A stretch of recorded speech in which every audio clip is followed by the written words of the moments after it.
we, almost all of us who are genuine, especially the PUCL and people who belong to such organizations, we want to ensure that there is a rule of law. No, please, that's a theoretical argument. Come to the facts of the case. Am I to presume, Ms. Ramalingam, you have nothing on the facts of the case? I do know the facts of the case, but I do not want to. No, is it true at that point of time? I won't mention. Certain activists. What you are doing is sensationalizing. No, certain activists. I'm sorry, you're sensationalizing. No, I'm discussing a judgment. I have every right to discuss a judgment. You cannot call it a sensation. You have a right. That's my right as a citizen of India. You can't take away my freedom of expression. Should I assume that human rights activists like you today are against the freedom of expression for independent citizens? You're taking away the freedom of expression of all the activists in India. Well, I think we will paint us all as extremists. We are not extremists, Arnab. You should understand that we stand for the rule of law. You have not said one thing specific in this case. Otherwise. You have not said one thing specific. I'm trying to tell you. I'd like to get Ashok Karnik in. That should be the... Ashok Karnik, you've heard the arguments. I don't think there's a question to be asked here. But you've heard 2 points of view emerge. What do you make of the response that we've had so far? No, I'm in fact happy that the martyrdom of Sharma has been really vindicated, and it is proved that he died in an attack by a terrorist, a militant with the Indian Mujahideen or whatever name you call him for. So far the tendency has been that everything that the police says is wrong. They are rogues. They always lie. That is a tendency of most of the people now. This changes the perception, I hope so, in the present context, really speaking, that the Delhi police version has been upheld by the court. It may go on and on for appeals and things like that, and those who are criticizing the police will never give up their stand, as we can see, that they will keep on arguing and splitting hair over what exactly happened, what is the little significance here, that is nuance here and things like that. Well, fact remains that one court, maybe a sessions court, has upheld the police version. I am happy about that, because this changes the trend of thinking amongst the intellectuals in this country. No, but it doesn't. The police are always wrong.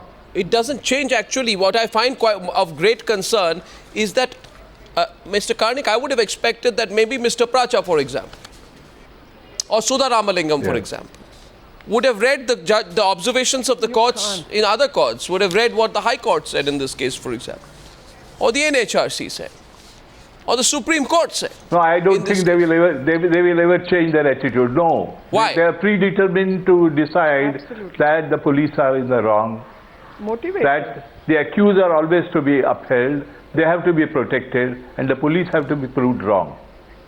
That is their basic assumption. That's why they will never listen to anything that is opposed to that point of view. And they find it inimical. Mr. Pracha, don't mind it. They find it inimical when someone asks them the tough questions.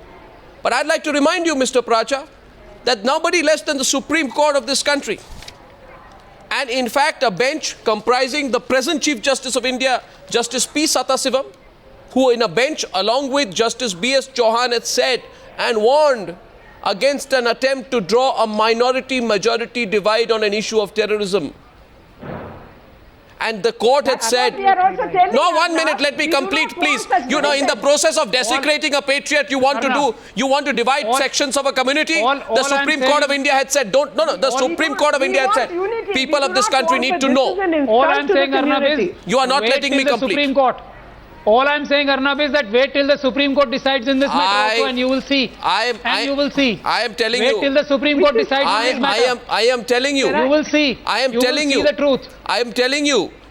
You have forgotten. Allow me to say you have forgotten that when Prashant Bhushan took this matter on behalf of Anhad, he took this matter to the Supreme Court for a judicial inquiry into the Batla House encounter. The Supreme Court, while dismissing the plea, said the following, and let me complete my words, and please don't interrupt me, Mr. Pracha, because you don't like what I'm saying. This is what the court said. No, I like very much what you're saying. No, I don't think you like it, but you must hear it. Please hear me out. Yeah, but you must hear me first. No, I would like it, but hear me out. Yeah, you hear me out on what the court said. The court said, you need not identify any sections of the society. Criminals are criminals. Why do you identify a community? And you know why the court was forced to say that? Because Prashant Bhushan, appearing for Anhad, submitted that the Batla House encounter has taken the faith and confidence of the large section of a community. The Supreme Court expressed its displeasure over raising the issue of a particular community. saying criminals are criminals, you need not identify sections of a society. What more do you want? You know, why do you do this? When even the Supreme Court has told you. How is this relevant here? May I intervene? Arnab, how is this relevant here? How this is relevant here? Why are you citing this here? It is relevant, Mr. Pracha. This is not relevant. Meenakshi Lekhi. Can I intervene? Meenakshi Lekhi. Yes, my point is very simple. You asked tonight why is it relevant? You asked me why it is relevant. Meenakshi Lekhi is answering that. Mr. Pracha, one is fighting the battle of perceptions. The perception being created by certain section in this country is that only one community is targeted by the police forces. Whereas if you go to the NHRC report, year by year, more Hindus have been killed in false encounters, and including in Northeast, more Christians have been killed. I am not on Hindus, Muslims, Meenakshi ji, I am not at all on Hindus and Muslims. I am only on citizens. I don't see Hindu Muslims. I see citizens. Mr. Pracha, allow me to complete. Allow me to complete. And when you are talking about citizens, citizens have every right to stay in a country free of fear. And how will they stay in a country free from fear? Because these very elements are trying to breach the security of this country and divide this country. First, divide this country into portions, separate Jammu and Kashmir, separate Northeast, have bomb blasts in Delhi. Meenakshi ji, let us confine ourselves to this case. You and people like you and me, I am confining myself. There were 5 bomb blasts in this city. This case. Both of us are practicing lawyers. Yes. We have gone to court without any security checks. Catch the real people if you want to stop these. The cars cannot enter. Of course you are catching the real people. But real people hide behind and they have over-the-ground supporters. And the overground supporters are as guilty as the guilty people who are planting bombs. And I hold each one of them equally responsible. No, they are more guilty. Because you are trying to create an atmosphere of terror. No, you see these. By the way, Meenakshi Lekhi. By the way, Meenakshi Lekhi, let me say one thing. These over-the-ground supporters have gone quiet today. This is not that. These over-the-ground supporters have gone quiet. Listen to me. Now listen to me. They have no answer. Listen to me. Overground people supporting terrorists are worse than the real terrorists. But the overground, I have one question. I will ask this question. I want to sincerely. This country is the country of Sufi Islam. No rhetoric. I want to sincerely ask the human rights activist as well as the lawyer on the panel. This is not rhetoric. I want to ask. I'm not talking facts. Talk about this case. I'm talking about. You want me to ask? I am talking about facts. It has not been decided in this case. Well, show me in one place where it has been held by this court. Show me one word about Indian Mujahideen in this judgment. Don't. Show me one word. One second. Mr. Pracha. What I'm saying is, Mr. Pracha, I want to tell you one thing. I want to tell you one thing, Mr. Pracha. Don't clutch at straws. Why don't you allow me to speak for 1 minute? Why don't you take a question for a second? Allow me to speak for 1 minute. Take a question. I have heard you so much. Give me 1 minute. You have been speaking. You refuse to take questions. I will throw a question at you. And my simple question to you is this. Ask questions. Now, you know when you see that family, those children of Mohan Chand Sharma, the grief on their faces. Yes. I want you and Sudha Ramalingam. Yes, I see them. And they were shot. 1 minute, please. Let me speak tonight. Let me speak tonight. Their father, their husband was a martyr. Yes. He gave up his life fighting for this country against the terrorists. Don't tell me you don't know about the Indian Mujahideen because Shehzad, 1 minute. Please allow me to complete. Shehzad was not a social worker. He was a terrorist. And I want you to tell me today, what would you say to the family of that martyr? Whose honor you have desecrated. I would say. Whose sacrifice you have denigrated. Whose patriotism you have insulted. I want you and Sudha Ramalingam to tell me whether you will apologize to them. All right. Allow me first. I stand by this family and I want to work to find out the real criminals who killed Mohan Chand Sharma. That is what we are going to do. And not some person who's not done it and you don't believe anyone. Him. You will never believe anyone. Let us now reach to a final conclusion. You will never believe anyone. I will not. I will only believe science. You will never believe anyone. I will only believe facts. I will only believe facts and science. The court has said it, you will not believe it. you will disbelieve everyone because you have a mindset. I will not believe anything which is not supported by scientific evidence. Today, I will not. And this is a judgment which is challengeable in the High Court. Okay, you want to talk about scientific evidence? Understand this. You want to talk about scientific evidence? Yes. You want to talk about scientific evidence? evidence? Show me one piece of scientific evidence in this entire judgment. Let us talk about science. Let's talk scientific evidence. Pull out the NHRC report. Not just pull out the NHRC report. Let's talk scientific evidence. This is the first let's talk about scientific evidence. Conclusion given by a court.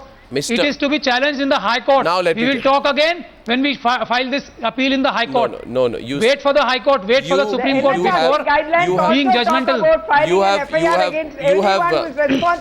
Sudha Ramalingam. Miss Sudha Ramalingam. Miss Sudha Ramalingam. Let us catch the real terrorists. Kindly let me tell you. Such a mindset. The NHRC also in its guidelines states that if there is going to be any encounter, the persons responsible for such encounters, that is in this case death of Atif Amin and Mohammed Sajid, also will have to be accused of offences under section 302 of the IPC, and they also have to face a trial. Sudha Ramalingam, what are you talking about? Can I please read out the NHRC report? My God, because on several other TV channels, Miss Ramalingam, Miss Ramalingam, there must be, this is the Newshour. The guidelines. This is not one of those TV channels where you can get away by talking what is not factually correct. This is the Newshour. We have our facts right. Which part of the NHRC guidelines? Please take out the NHRC guidelines on Miss Ramalingam, don't misquote. Do not misquote. Do not misquote, Miss Ramalingam. I have a copy of the NHRC report in this case with me. One second. First of all, Miss Ramalingam, Mr. Karnik wants to come back, but I want to tell you this. I have a copy of the NHRC report. I am challenging you tonight. I am challenging you in the course of this show.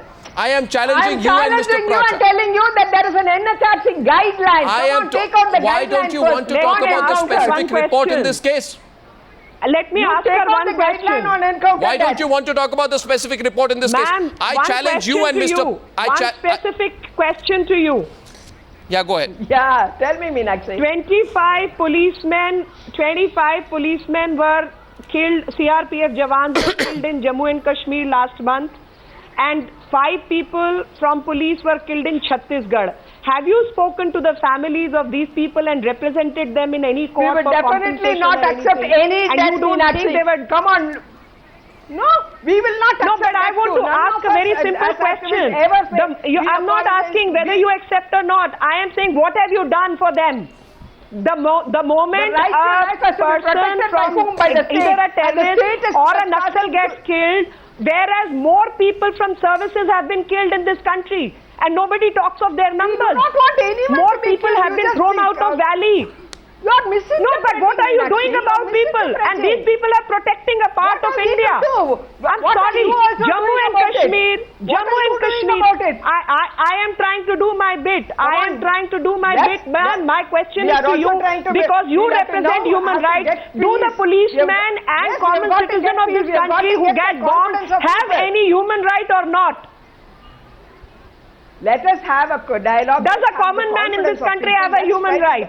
Mr. Karnik wants to come in. Mr. Karnik is responding. Meenakshi Lekhi, Mr. Karnik. Mr. Karnik is coming back into the debate. By the way, talk about marginalization. I will stand with you. You see, today I think at least one lobby is being silenced. Mr. Karnik, Mr. Karnik is making a point. Mr. Karnik is making a point. Please listen to him. Yes, Arnab, it is totally futile to expect those who have already made up their minds to change their mind now. Even if the Supreme Court gives a judgment, they will not accept it. Remember Afzal Guru case, even after he was hanged, people kept on saying that he did not get justice. This is the kind of mentality that is being sort of encouraged here, and they will not accept that they were ever wrong. They were wrong, they will always be right, and they will not accept anybody's say so, whether it is Sessions Court, High Court or Supreme Court. Till recently, former Delhi Police Commissioner K Gupta joining this discussion on the Newshour edition this evening. Mr. Gupta, good evening. This debate has been going on for some time before you joined us. And there is a lawyer, Mehmood Pracha here, and there is a human rights activist, Sudha Ramalingam from Chennai. Despite the facts of today's judgment, they first of all Mr. Pracha says this judgment does not prove anything about the Indian Mujahideen. This judgment does not prove that Mr. Shehzad was a terrorist of the Indian Mujahideen, and hence Does not this. say a word, yes. Yeah, you want to. Am I misrepresenting you again, Mr. Pracha? Or you want to say it directly to Mr. Gupta? Go ahead.